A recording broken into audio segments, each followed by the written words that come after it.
This month we honor Black history, a time we often look back on stories of Black excellence that shaped our world. But if you take a look around you right now, Black history is now. 4 Black women currently hold Chief Equity Officer roles in key offices that are the pulse of Atlanta. I talked to them inside State Farm Arena with the perfect backdrop, the newly unveiled MLK Wall. While we recognize our history, these 4 women are part of pushing the movement forward. There's a new kind of CEO in town. Matter of fact, there are 4 of them. Chief Equity Officer. 4 Black women filling a space that's never been occupied in 4 of Atlanta's most significant offices. They are all the first Chief Equity Officers, starting with the Mayor's Office, Atlanta Public Schools, the Atlanta Beltline, and Invest Atlanta. It's dynamic. I don't know of any city in the country really that has what we have going on this quad. This sister circle formed after Khadira Abdul-Rahim was the first to officially put the Chief Equity Officer role on the books with the city of Atlanta. She realized she wasn't alone. This is certainly a moment.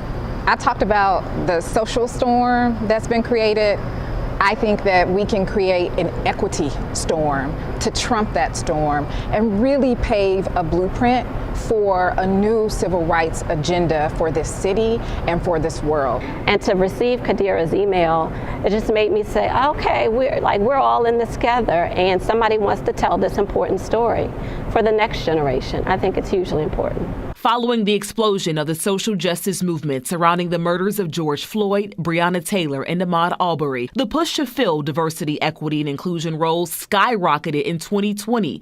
According to the professional networking site LinkedIn, diversity roles are up 71% over the last 5 years. I often worry that our roles will be reduced once the moment is gone. And what I want to say today is that it cannot. Dr. Tauhida Baker-Jones's role also includes the title of Social Justice Officer with Atlanta Public Schools.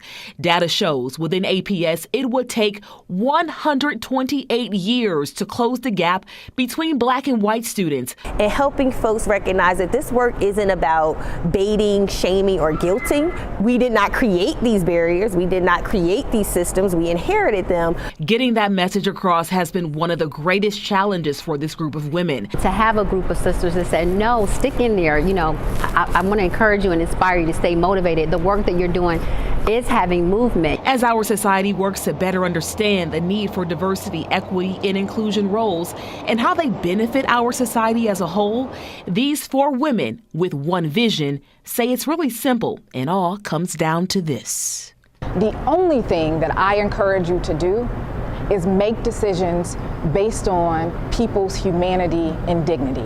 And if we can start there, that will take us a long way.